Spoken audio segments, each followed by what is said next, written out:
지난 목요일에 저희가 성탄절을 보내면서 같이 예배로 나아갔습니다. 또 우리가 오늘은 52주의 마지막 주를 맞이하고 있습니다. 구원을 이루시기 위해서 이 땅에 오신 예수님을 기다리며 기다렸던 대림절을 보내고 또 성탄절을 보내고 우리는 다시 오실 주님을 기다리며 오늘도 내일도 계속해서 나아갑니다. 오늘은 다시 오실 주님에 대한 말씀을 함께 나누려고 합니다. 지금 우리는 어떤 시대를 살고 있습니까? 절대 진리는 외면된 채 진리가 상대화되고 영원한 가치보다는 당장의 생존과 편리함과 또 편안함이 앞서는 시대를 살고 있습니다. 교회는 이러한 세상으로부터 외면당하며 무엇이 다른 것인가, 어떠한 부분으로 영향을 줄 수 있는가 하는 고민으로 계속해서 고민하고 있습니다. 앞으로 이러한 고민들은 계속될 것이고 계속 교회 안에서 이루어진 일들을 통해서 여러 가지 이야기들이 나올 것인데, 그러나 한 가지 변하지 않는 사실은 마지막 때는 가까이 오고 있다는 것입니다. 점점 다가오고 있다는 것입니다. 마지막 때가 가까이 오면 올수록 무엇이 다른 것이고 어떤 영향을 준 것인지 분명하게 알 때가 점점 다가오고 있다는 것입니다. 새 하늘과 새 땅의 모습이 우리에게 이루어지는 그날에 우리는 이 부분에 대해서 명확하게 또 분명하게 하나님께서 어떠한 부분을 하셨음을 우리는 더욱더 힘있게 찬양할 수 있게 될 것입니다. 그것을 준비하도록 우리를 일깨우는 말씀이 바로 요한계시록 말씀입니다. 지난 주일에도 요한계시록 말씀으로 나눴고 요즘에 새벽 기도의 시간에도 요한계시록을 보고 있으며 또 오늘은 교회 학교와 우리 작년 예배 모든 성도들이 이 요한계시록 말씀을 통해서 함께 하나님의 말씀을 나누고 있습니다. 이 말씀을 통해서 우리의 신앙의 모습이 바로 새겨지며 마지막 때에 어떠한 모습으로 어떠한 소망을 가지고 나아가야 되는지를 우리가 한번 돌아볼 수 있기를 바랍니다. 요한계시록의 기록 연대는 AD 95년에서 96년 정도로 보고 있는데, 이 당시는 도미시안 로마의 황제가 집권하던 집권 말기 시기입니다. 요한계시록은 1장 1절에 예수 그리스도의 계시라, 이는 하나님이 그에게 주사 반드시 속히 일어날 일들을 그 종들에게 보이시려고 그의 천사를 그 종 요한에게 보내어 알게 하신 것이라, 처음에 예수 그리스도의 계시라고 말씀하고 있습니다. 계시는 피조 세계에 대한 하나님의 구원의 뜻을 나타내 보이는 것을 의미합니다. 헬라어로 아포칼립시스, 아포와 칼립토라는 동사가 합성되어서 명사화된 것입니다. 아포라는 이 단어는 뭐뭐로부터 떨어져, 이런 분리와 이탈의 의미를 가지고 있습니다. 칼립토는 덮다, 가리다, 숨기다, 이런 뜻을 가지고 있습니다. 칼립토는 물리적으로 덮는 것이 아니라 어떤 의미가 감춰져 있는 상태를 의미합니다. 그래서 아포칼립토, 이 합성어는 덮은 것들로부터 떨어져 나간다, 가려진 것을 이제는 드러나게 한다, 이런 뜻을 가지고 있습니다.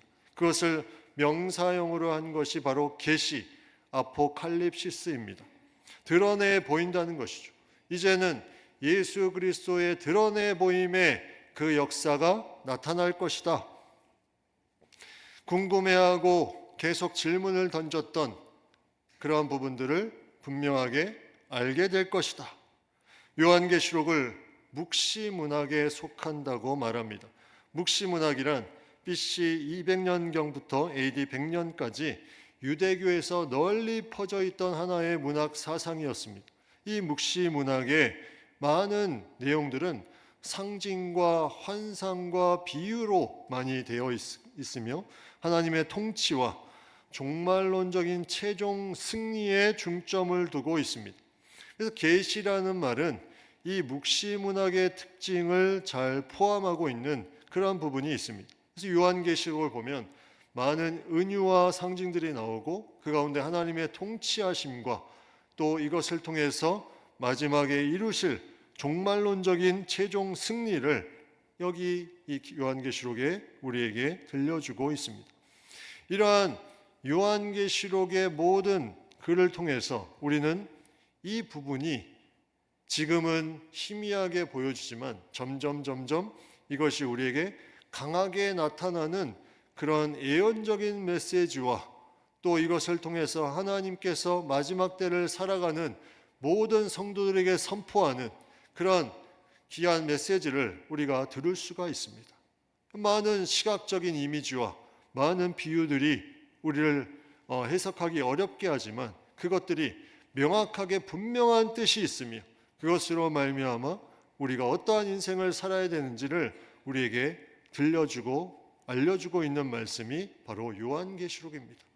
요한계시록은 세 부분으로 나누어집니다. 1장 1절부터 8절까지가 서론이고 1장 9절부터 오늘 읽은 말씀 바로 앞에까지가 본론이고 오늘 읽은 말씀부터 끝까지가 결론입니다. 오늘 읽은 말씀은 요한계시록의 결론입니다. 요한계시록에 보면 2장과 3장에 7교회에 말씀하신 구체적인 내용들이 나옵니다. 종말의 때를 준비하며 7교회가 각각의 상황이 다 틀린데 여기에 어떠한 준비를 해야 되는지를 분명하게 말씀하고 있습니다. 이것은 마지막 때가 가까울수록 우리가 어떤 부분을 준비해야 되는 것을 우리에게도 동일하게 이것을 말씀해 주고 있는 부분을 우리가 깨닫게 됩니다. 종말은 분명하게 오고 있으며 옵니다. 이 종말에 각 개인이 축제냐 심판이냐 이것만 남아 있습니다. 요한계시록에는 종말의 확실성, 확실히 종말이 온다는 것과 종말의 임박성, 임박하였다는 그런 내용들이 나타나 있습니다. 그래서 때가 가깝다, 속히 올 것이다. 이런 종말의 임박성과 확실성을 요한계시록을 통해서 말씀하고 있습니다. 이 내용은 구약 성경에도 나타나고 있습니다. 하박국 2장 3절 말씀에 이 묵시는 정한 때가 있나니 그 종말이 속히 이르겠고 결코 거짓되지 아니하리라. 비록 더딜지라도 기다리라. 지체되지 않고 반드시 응하리라. 우리가 생각하기에 더딜지라도 반드시 응할 것이다.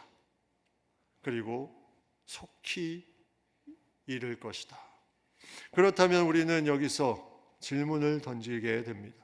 과연 속히라는 말은 얼마나 우리가 기다려야 된다는 것인가? 요한이 반모섬에서 받았던 이 계시의 말씀, 2000년이 지나가고 있는 이 시점에 과연 궁극적으로 이 계시의 말씀이 얼마나 어떻게 이루어지고 있는 것인가? 우리는 여기에 얼마나 하나님의 나라를 향해서 어떤 모습으로 나아가야 되는가? 우리는 궁금해 할 수밖에 없습니다. 물론 마태복음 24장 36절에는 그날과 그때는 아무도 모르나니 하늘의 천사들과 아들도 모르고 오직 아버지만 아신다고 성경은 말씀하고 있기에 우리는 그때와 그 시를 물을 수는 없습니다. 그러나 우리는 준비할 수 있습니다. 왜냐하면 많은 징조들이 있기 때문입니다. 성경에 나타나는 많은 징조들이 그 가운데 있기에 우리는 마지막 때가 가까이 오고 있다는 것을 우리는 알 수 있다는 거죠. 여기에 한 단어, 속히라는 단어가 우리를 더욱더 궁금하게 합니다. 과연 속히 이 단어, 계속해서 요한계시록에 나오는 이 단어는 과연 어떠한 의미일까? 이 속히라는 이 단어는 시간에 대한 어떤 양적인 의미보다는 점점 마지막 때의 현상이 가까워오면서 종말의 때가 가까워지고 있다는 것을 우리에게 강하게 알려주고 있는 것입니다. 그 시간에 어떠한 몇 분, 몇 시간, 며칠 이런 부분이 아니라 점점 관련된 현상들이 많아지고 그때가 점점 가까워지고 있음을 우리에게 강하게 말씀하는 것입니다. 반드시 그것이 이루어지는데 계속해서 가까이 다가오고 있는 종말론적 긴박성을 우리에게 알려주고 있습니다. 그러면 이 종말론적 사상을 가지고 우리는 긴장 속에서 살아가고 있다는 것을 생각해 볼 수 있습니다. 그런데 이 긴장은 혼란이 아닙니다. 이 긴장은 오히려 평안입니다. 왜냐하면 그 안에 분명한 확실과 확신함과 내가 그것을 통해서 준비되어 있는 그 상태로 나아가기 때문에 그 긴장은 평안함으로 나아갑니다. 그리고 이 긴장은 누군가를 위해서는 놀라운 은혜의 시간이요, 기다림의 시간이요, 하나님의 놀라운 소망으로 채워지는 시간이 됩니다. 베드로후서 3장 9절 말씀에 주의 약속은 어떤 이들이 더디다고 생각하는 것 같이 더딘 것이 아니라 오직 주께서는 너희를 대하여 오래 참으사 아무도 멸망하지 아니하고 다 회개하기에 이르기를 원하시느니라.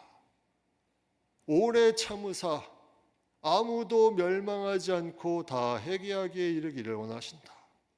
여러분, 버스나 기차를 기다려 보신 경험이 있습니까? 만약 그것이 막차라면, 다시 오지 않는 마지막 차라면 여러분 어떻게 얼마나 간절하게 기다리겠습니까? 그 막차를 타기 위해서 집중할 것입니다. 다시는 오지 않는 그 차를 타기 위해서. 이 시간에 다른 일을 하러 딴 데로 갈 수가 없습니다. 내 집중력이 다른 데로 향할 수가 없습니다. 그 차를 놓치면 더 이상 집에 갈 수가 없기 때문입니다. 많은 사람들이 그 차를 타기 위해서 하나둘씩 모여듭니다. 빨리 기다렸던 사람도 있고 차가 도착하기 바로 전에 그 정거장에 도착한 사람도 있을 것입니다. 최근에 한 진상에 대한 영상을 본 적이 있는데 기차를 타야 하는데 자기의 일행이 늦게 왔다고 문이 닫히지 못하도록 발을 뺐다 넣었다. 이 문이 닫혀야 기차가 가는데 자기 일행이 오지 않았다고 발을 뺐다 넣었다. 그래서 저 멀리서 뛰어오는 겁니다. 뛰어와서 결국은 같이 탑승하는데 얼마나 그 욕을 먹고 댓글에 그러고 있는지. 우리가 기다리는 기차, 막차는 누군가가 잡아둘 수가 없습니다. 오면은 바로 끝입니다. 그것을 타느냐 타지 못하느냐. 다시 오실 주님을 우리가 얼마나 간절하게 기다리느냐. 이것이 우리의 삶의 마라나타 신앙으로 나타납니다.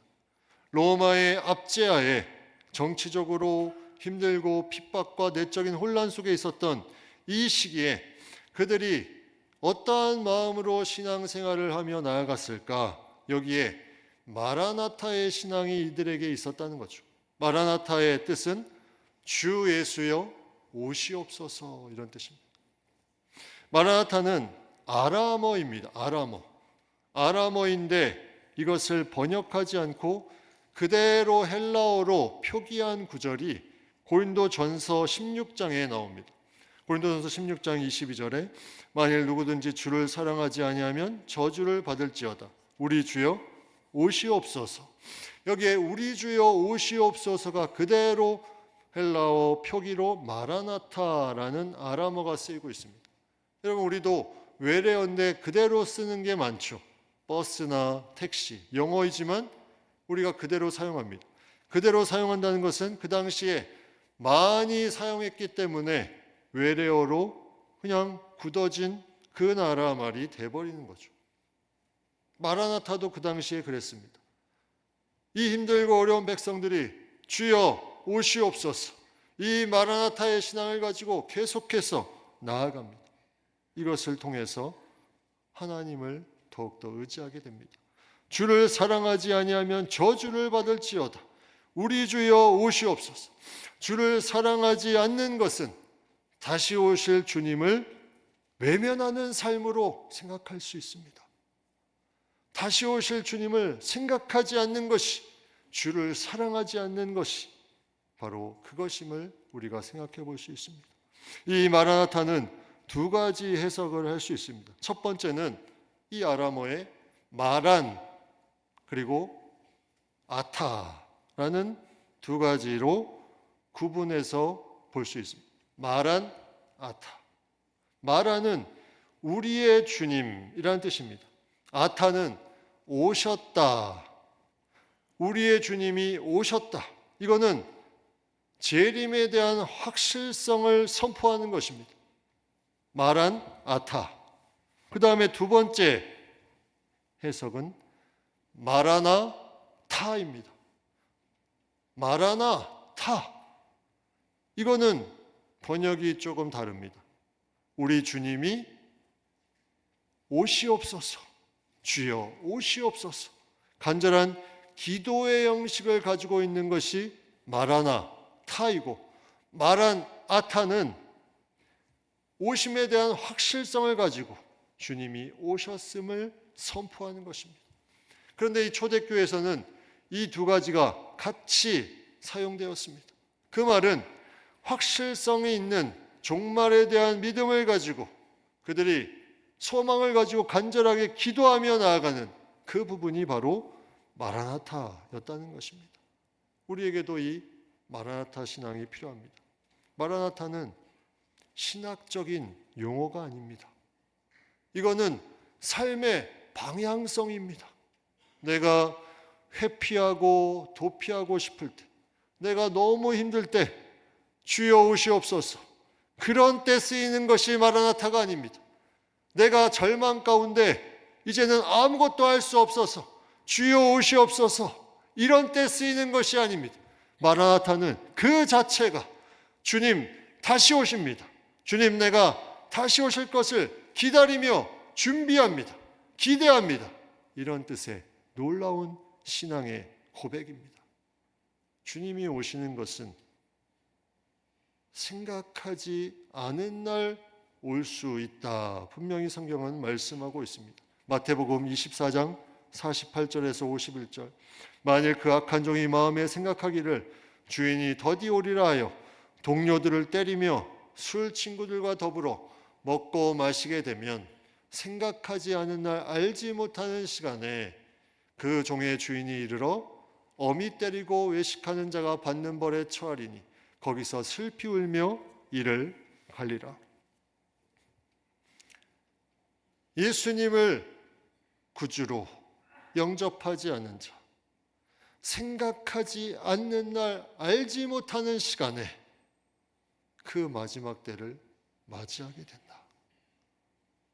믿는 사람은 생각하지 않는 날 마지막 때를 맞이하는 것이 아니라 준비하면서 생각하면서 맞이하지만, 이 마라나타 신앙이 없는 사람들은 생각하지 않는 날, 알지 못하는 시간에 마지막 때를 맞이하게 된다.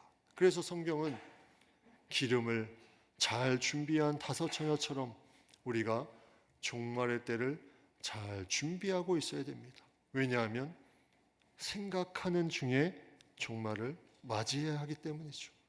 요한계시록은 이것을 계속해서 분명하게 말씀하고 있습니다.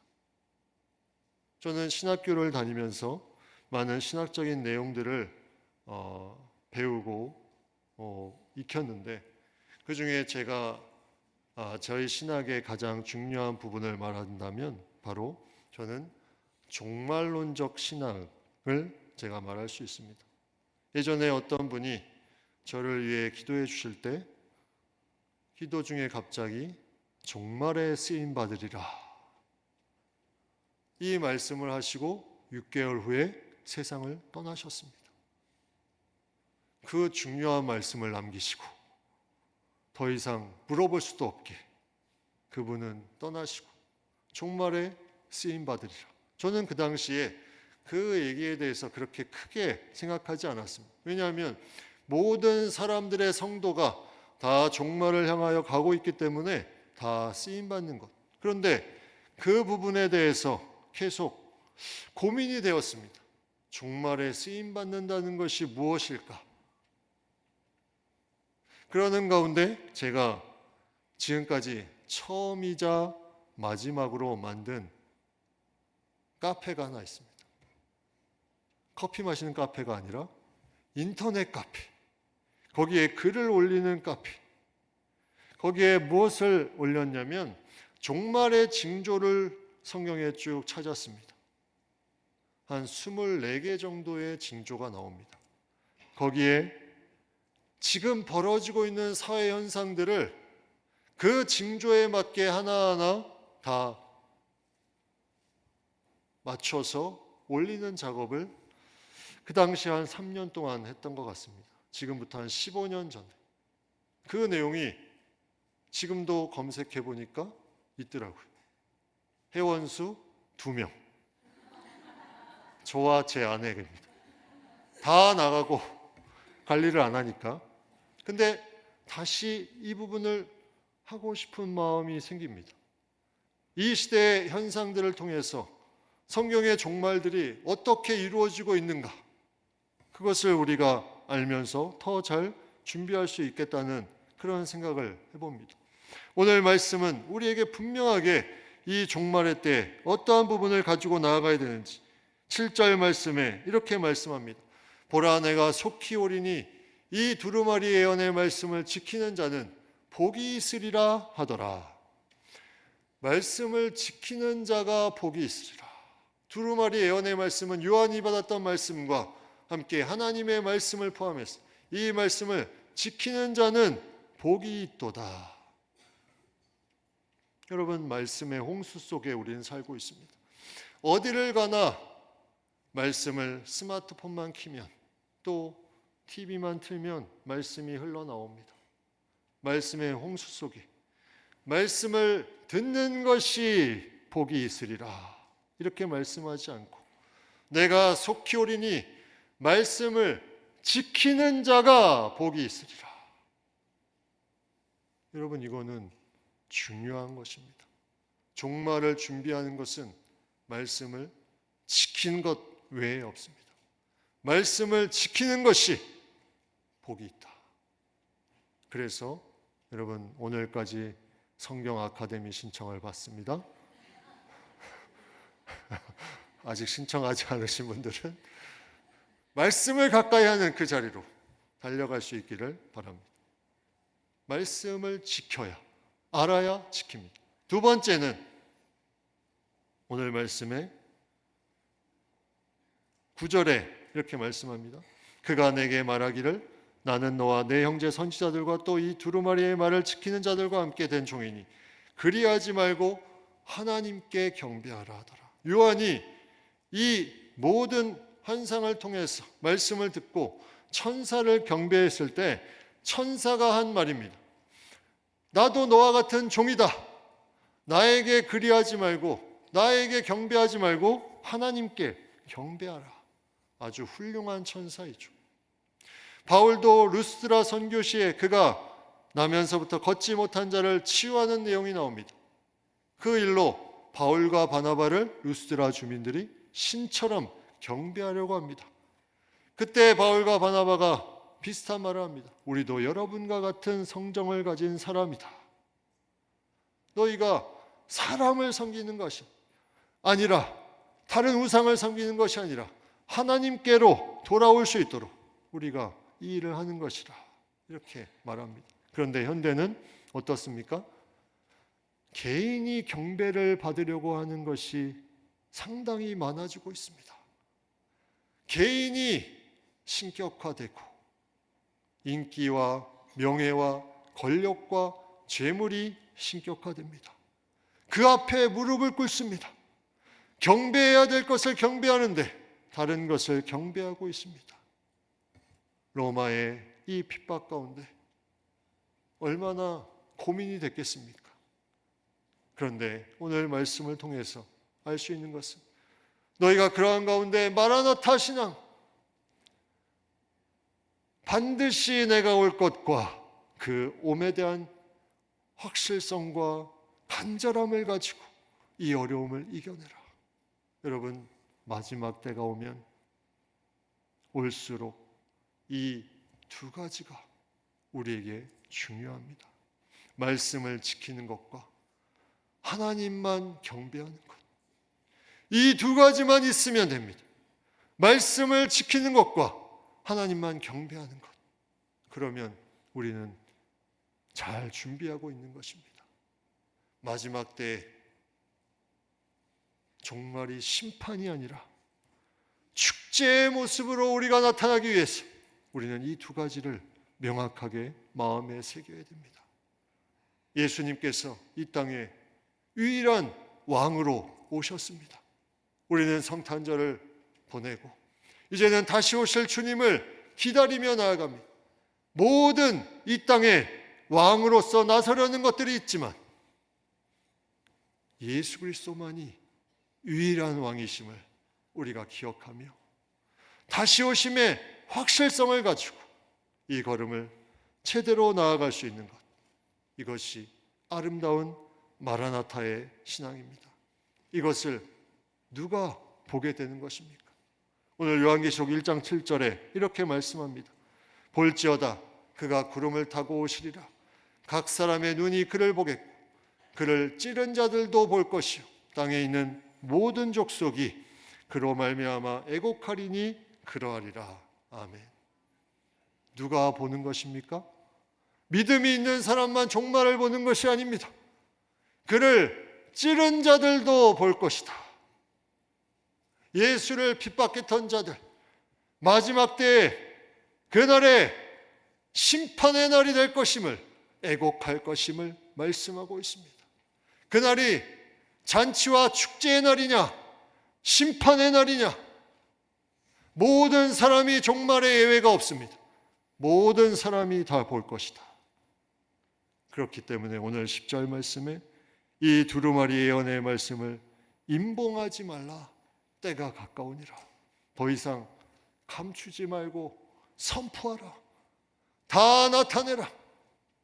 하나님이 마지막 한 영혼까지 기다리시는 그 마음으로 때가 가까우니 이 걸음을 잘 걸어가서 함께 하나님의 그 마지막 때가 왔을 때 잔치의 자리가 됨을 고백할 수 있는 그러한 인생, 우리는 그러한 마음으로 나아가야 될 것입니다.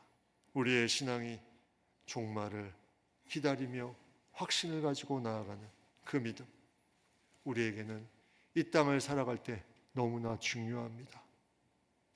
기독교의 본질은 바로 여기에 있습니다. 부활에 있는 것입니다. 종말을 통해서 부활함을 기독교의 본질입니다.